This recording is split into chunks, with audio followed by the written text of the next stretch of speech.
টিজা ভিলাকে তো সবাই চেনেন, আপনারা কি জানেন আমার আরেকটা পরিচয় আছে? আমি এই বছরের মিস ইকো বাংলাদেশ। ইয়েস, ক্রাউনটা এখন আমাদের।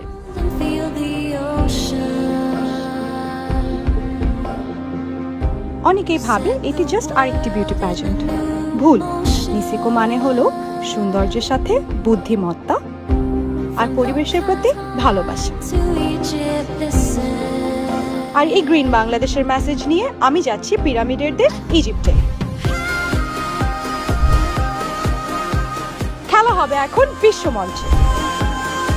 আমি শুধু নিজেকে না, রিপ্রেজেন্ট করছি পুরো বাংলাদেশকে। আমার জন্য সবাই দোয়া করবে। Bangladesh, let's bring the crown high.